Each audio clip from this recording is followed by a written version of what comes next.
Cécile Carvalho, nous allons enchaîner ensemble. Alors vous êtes de l'APEC et là vous allez nous parler des pratiques de recrutement des entreprises pour améliorer notre positionnement tout simplement lorsqu'on est en recherche d'emploi.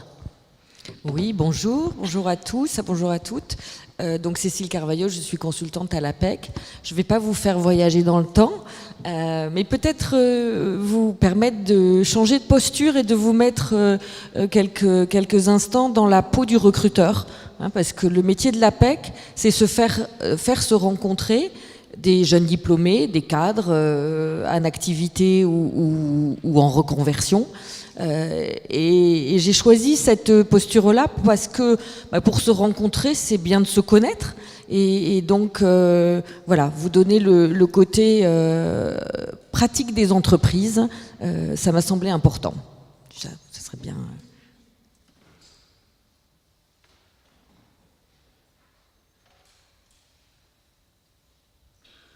Bon, tant pis, on va faire ça. Un beau teaser. On va faire ça simple. Je vais commencer par quelques éléments de contexte sur le marché de l'emploi. Ensuite, voilà, merci. Voilà. Quelques éléments de contexte, un marché de l'emploi dynamique. Aujourd'hui, même si on entend les taux de chômage sont importants, les entreprises ont du mal à recruter les bons profils. Là, c'est vrai que je représente l'APEC, on peut parler sur des emplois cadres, mais également des emplois non cadres. Donc là, tout l'enjeu est de faire matcher l'offre et la demande. Le deuxième point, qui est une transformation des métiers dans tous les secteurs d'activité. Si je prends la fonction de ressources humaines, de chargé de recrutement que je connais bien, aujourd'hui on parle de recrutement, mais on parle de marketing RH, on parle de communication dans le marketing, on parle de digitalisation des métiers. Donc là, c'est également un enjeu pour les entreprises et pour les candidats de s'adapter à ces nouveaux métiers. Et le troisième point sur lequel je vais m'arrêter un peu plus longtemps, c'est le fameux marché caché. Alors moi, en 2 mots, j'ai travaillé à Paris, j'ai travaillé à Lyon, j'ai travaillé à Bordeaux, et les marchés lyonnais et le marché bordelais sont réputés. Quand je suis arrivée à Lyon, on m'a dit « Oh, tu vas voir, les Lyonnais, ils sont fermés ». Quand je suis arrivée à Bordeaux, on m'a dit « Oh, tu vas voir, les Bordelais, ils sont fermés, tu vas pas y arriver ». Donc ce marché caché... légende urbaine ou réalité. Donc un des métiers de l'APEC, c'est aussi d'être un observatoire du marché de l'emploi. Et donc vous avez une très belle étude sur le sujet, sur les pratiques de recrutement des entreprises. Et donc deux façons d'aborder la question. On a interrogé les entreprises sur quand vous recherchez un candidat, vous procédez comment? Quels sont les canaux de sourcing? Donc comment vous allez chercher les candidatures.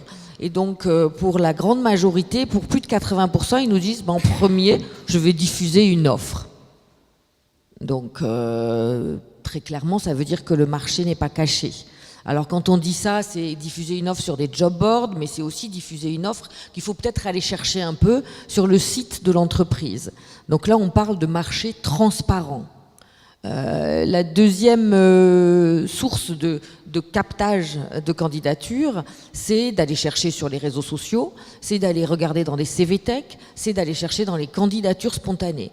Donc ça, c'est pareil, c'est ce qu'on appelle le marché accessible.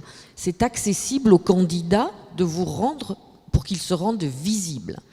Donc la deuxième question qu'on leur a posée, c'est et au final, le candidat que vous avez recruté, vous l'avez recruté par quelle source? Et ils nous disent, dans plus de 50% des cas, finalement c'est l'offre d'emploi qui m'a permis de rencontrer le candidat que j'ai recruté. Alors les données sont un peu faussées aujourd'hui.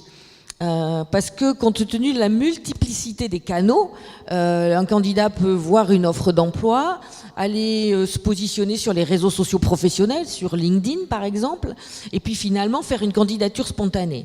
Donc il faut prendre les chiffres avec précaution. Malgré tout, si je réponds à la question légende urbaine ou réalité, le marché caché aujourd'hui, il n'est pas si caché que ça. Mais c'est vrai que ça demande un peu d'effort pour se rendre visible, pour aller chercher l'information, puisque le vrai marché caché que l'on peut définir sur, au final, le recruteur parle à son réseau, parle son réseau de proximité, ne diffuse pas d'offres, va contacter des associations d'anciens élèves. Alors c'est sûr que si vous n'avez pas le bon diplôme ou le diplôme qu'il cherche pile poil, vous aurez du mal à avoir l'info. Il représente entre 5 et 10% du marché de l'emploi. Donc tout l'enjeu, là, aujourd'hui, est de vous rendre visible. Alors, je crois que j'en ai... voilà, hop. Bref, c'est pas grave. La question suivante, c'était du coup comment les entreprises s'adaptent à ce marché, d'accord. Quand on les interroge, vous avez toutes, j'imagine, quand vous lisez des offres d'emploi ou discutez avec des entreprises, vous êtes toutes dites à un moment donné, non mais là c'est gentil, mais ils recherchent le mouton à 15 pattes. Et en plus pour un salaire dérisoire, si je peux me permettre. Donc jamais j'y arriverai. D'accord. Donc on est allé interroger les entreprises en leur demandant, au final, vous avez diffusé cette offre avec votre profil idéal, où vous communiquez sur ce besoin dans votre réseau, avec ce profil idéal, et quel est le profil du candidat que vous avez finalement recruté. Et pour la majorité d'entre elles, ils nous disent l'expérience est la variable d'ajustement. Donc, plus d'expérience, moins d'expérience, une expérience dans un autre domaine. Et pourquoi ils nous disent que l'expérience est la variable d'ajustement? Parce qu'ils s'intéressent aussi à ce qu'on appelle aujourd'hui les soft skills, hein, les éléments de personnalité. Donc, du coup, l'enjeu, c'est vous aussi de vous adapter au marché. Alors, 3 éléments pour vous rendre visible sur le marché. Et ça, vous pourrez rencontrer pour travailler sur ces points-là mes collègues qui sont sur le stand APEC et qui pourront vous accompagner sur ce domaine-là. Le premier point, c'est de faire une analyse de vos compétences. Voilà, de identifier et savoir argumenter sur votre panel de compétences. J'aime bien ce terme de panel, il est plutôt utilisé en marketing, mais ça permet de faire une analyse large. Alors, vos compétences techniques, hein, c'est je suis commercial, je suis gestionnaire de paye, je suis contrôleur de gestion, je suis conducteur de travaux, après tout, pourquoi pas, hein. Mais ensuite, on va parler de vos soft skills, c'est un terme à la mode. Moi, je me suis dit, tiens, c'est nouveau. Hier, on ne parlait pas de soft skills? Non, on parlait de compétences comportementales. Hein. Alors, c'est quoi des soft skills? Les compétences comportementales, les qualités humaines et relationnelles que vous allez mettre en œuvre et combiner avec vos compétences techniques pour réussir dans votre métier.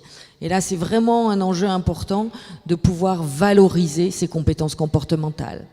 Et on parle ensuite de compétences transverses, donc des compétences qui, hier, sont utilisées dans votre métier et qui pourront être utilisées demain dans votre nouveau métier ou dans votre reconversion professionnelle.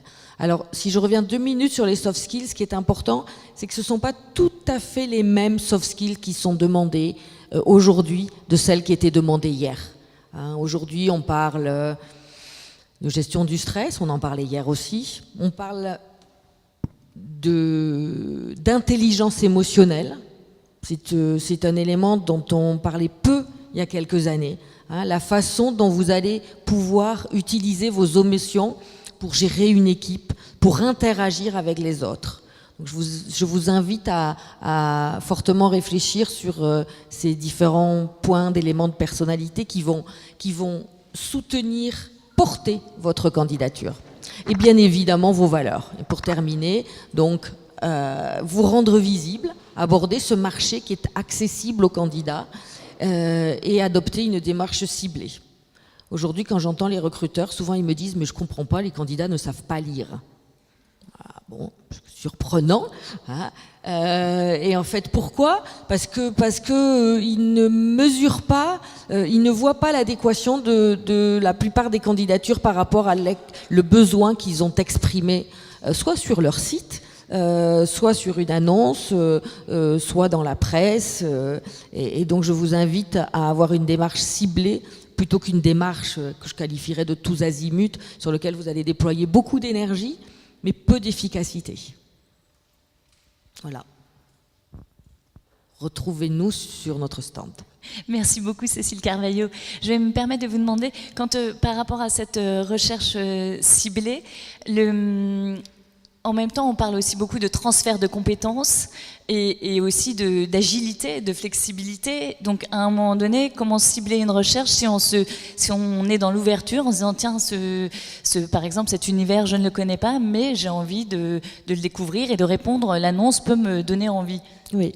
Alors quand je parle de cibler, ça ne veut pas dire faire exactement ce que vous avez fait hier et faire la même chose hier, mais c'est peut-être que j'ai pas assez insisté sur le terme de valeur. C'est une recherche qui vous va bien, et c'est de mesurer surtout l'écart entre ce que présente l'entreprise, ce que recherche l'entreprise, et ce que vous pouvez lui apporter.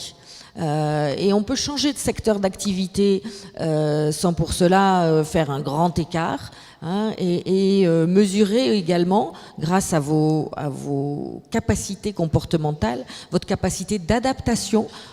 Aujourd'hui, on parle de capacité d'apprenance.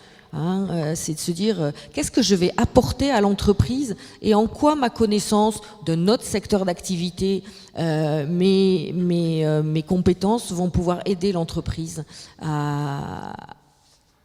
m'aider moi à rentrer dans l'entreprise et aider l'entreprise à évoluer. Merci beaucoup.